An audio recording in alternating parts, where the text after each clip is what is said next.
Hello, friend. How are you today? Robyn here with another Bible study from home. We are into Psalm 23. We have come to verse 3, and it starts off with, He restores my soul. Now, I've gotten some feedback from some of you as you've been listening to these sessions. And so I have a sense of the breadth of folks who are listening. And so when I say He restores my soul, I know some of you are thinking, what does that even mean? And others of you are thinking, boy, I could sure use some of that right now. So let's jump right into it. I'm going to pray. We're going to once again read Psalm 23. I'm having us read it together each time because it's short and it's manageable, but also because if the more we read it, the more it sinks in and the more we are liable to memorize it in a very natural way. So let's pray.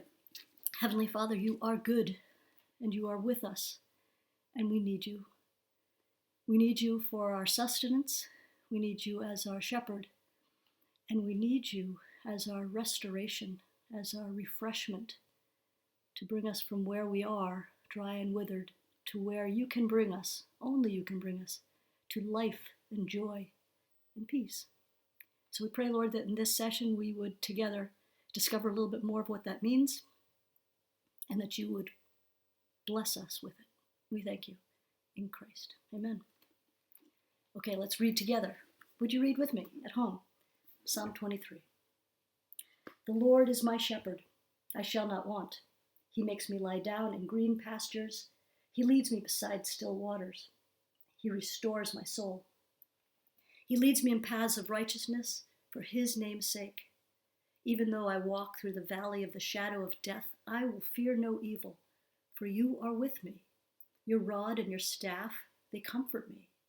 You prepare a table before me in the presence of my enemies. You anoint my head with oil, my cup overflows. Surely goodness and mercy shall follow me all the days of my life, and I shall dwell in the house of the Lord forever. The Bible is a very old book. Psalm 23 was written roughly 3,000 years ago. But we connect to it because it is so very personal. Look at this page from our old family Bible, printed in 1885. Under the header that identifies it as Psalm 23, there is a subheading that was given by the editor, David's Confidence in God's Grace. And then it says, a Psalm of David. Now look at this Bible dated 2008. This editorial group gave a different subheader, but a Psalm of David is still there. Not all Psalms have a title line like this, but those that have them are included in every printing. It's information about the authorship of the Psalm and sometimes gives other info as well. In the Hebrew Bible, the title line is actually included as the first verse of the Psalm. Identifying it as a Psalm of David is important to us right now because it connects us to what we know about David. He was the youngest son whose chore was to shepherd the family sheep. The job of shepherd was considered one of the lowest jobs on the totem pole. And yet this boy shepherd, who understood sheep and truly cared for them, he grew up to become the king, the shepherd of a nation. He went from the very lowest position to the very highest. But here in this psalm, he describes himself as a needy sheep. But he doesn't seem to mind being a needy sheep because he trusts his shepherd completely. Why he trusts so entirely is in verse 1, the very first words of the psalm, the Lord. See how the word Lord is in all caps? Lots of Bible editors do that to make it stand out because this is one of those times when the 3,000-year leap from ancient Hebrew to our 21st century English is not very helpful. This is the name that God used for himself when he met Moses. You remember the story? God had plans for Moses, so he appeared miraculously as a burning bush while Moses was out with his sheep. When God told Moses that he was the chosen one to save the Jews from their slavery, Moses basically said, they're not going to believe me. Who should I say sent me? And God said to Moses, I am who I am. Say this to the people of Israel. I am has sent me to you. I am who I am. Or I am that I am. The existent one. The one who exists. The one who gives existence. That's what this, the Lord, is translated as. These days, people often speak it as Yahweh or Jehovah. It's considered the most personal name of God. It describes him. And when Jesus answered a question by calling himself I am, click, it all fell into place. Scripture speaks of humans having a body, a soul, and a spirit. Rather than taking time now to define a difference between soul and spirit, I think it would be wiser for us to simply say we have a physical body and a non-physical soul spirit. They are interconnected. The body affects the soul spirit and vice versa. We need to care for both. The body is observable. People can know us by what they see and hear of us. But the inner person is only fully known by God himself. Scripture says God knows all our thoughts and feelings. This is a complete mystery. More amazing than that is he knows all our thoughts, but still loves us. So when we talk about what it is to restore your soul, there are different levels to that.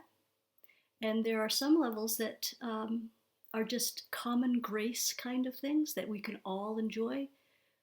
As we recognize that we are made in the image of God and we have certain characteristics that are similar to his, they're kind of reflections of his own characteristics, such as he created the heavens and the earth. He created each of us.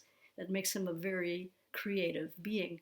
And Psalm 23 shows us that God's creation is part of what is supposed to restore us and refresh us.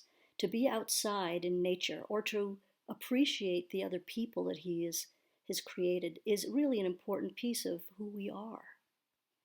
Being in nature or doing creative activities, making things, doing art, these are really important ways that we can be refreshed and restored.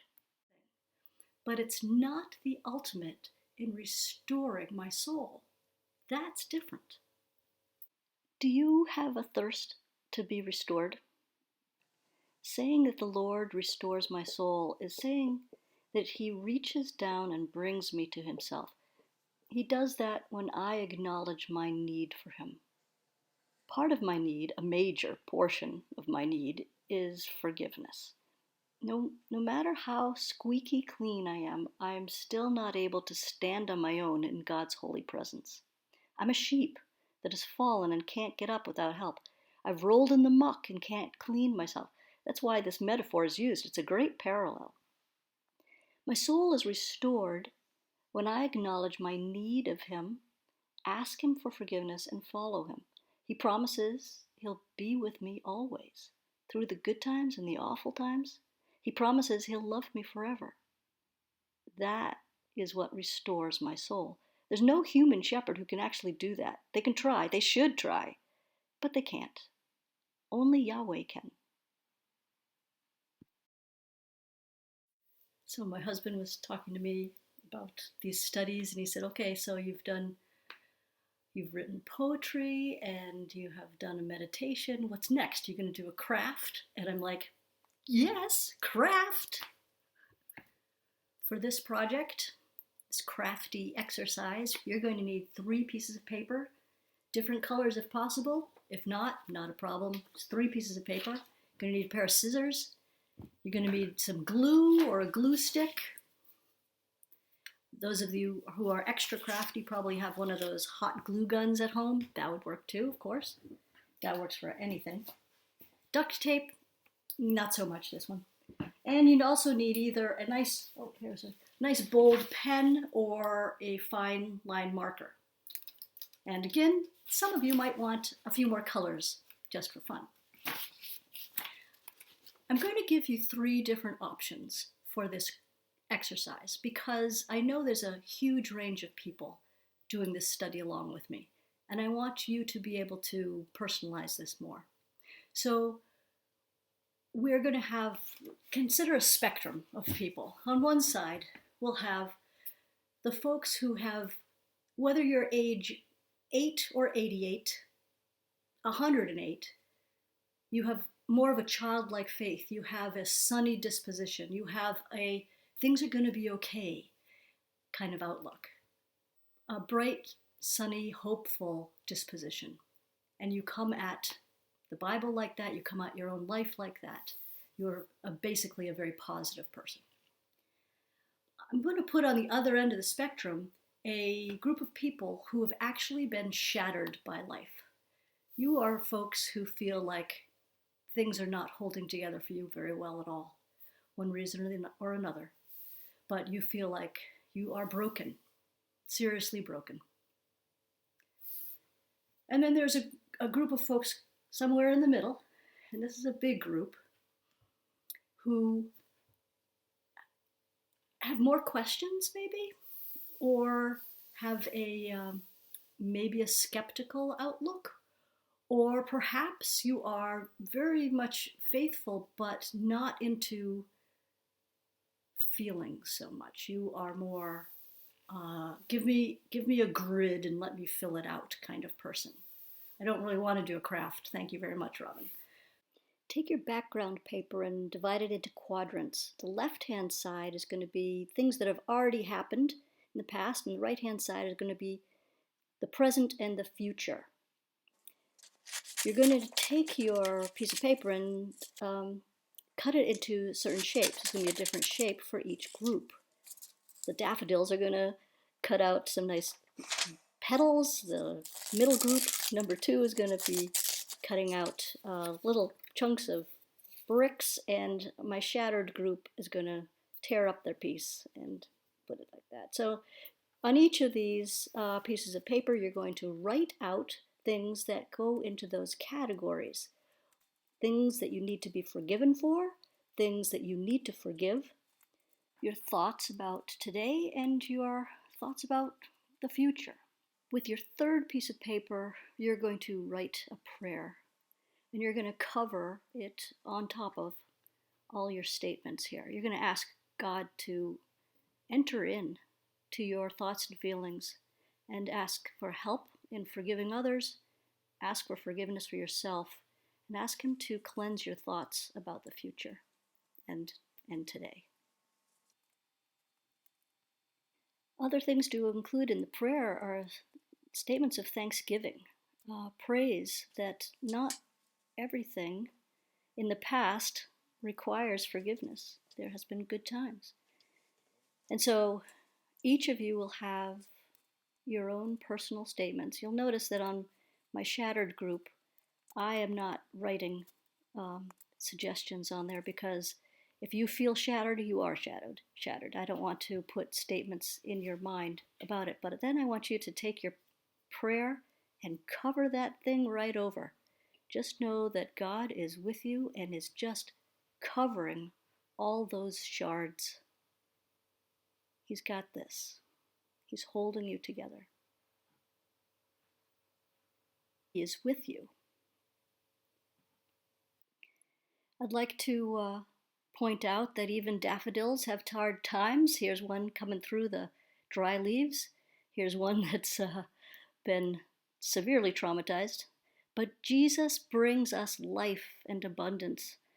Our rock walls can be bleak, or they can be filled with life, actually. They can be beautiful places of growth, of life. And you know what is made out of shattered glass? Some of the most beautiful objects on the planet. We have wonderful, wonderful works of art made out of things that were broken.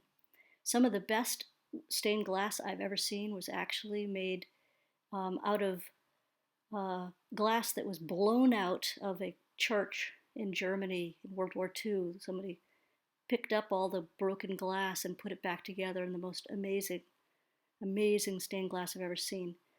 I can't find those photos, unfortunately, so I just used some other ones. It's been really nice to spend time with you again. I hope this exercise has been helpful. It's truly one of those things that the more you put into it, the more you'll get out of it. The more you think and pray through it, the more you wrestle with yourself over what should be in those 4 quadrants, the more it could possibly be helpful in you growing closer to the Lord and actually feeling like your soul is being restored to right relationship with Him, which is really the foundation of what it's about. Everything else comes after that. Be well, stay healthy, do good things for yourself, both your body, your outer person, and your inner person. And I'll see you next week. Bye-bye.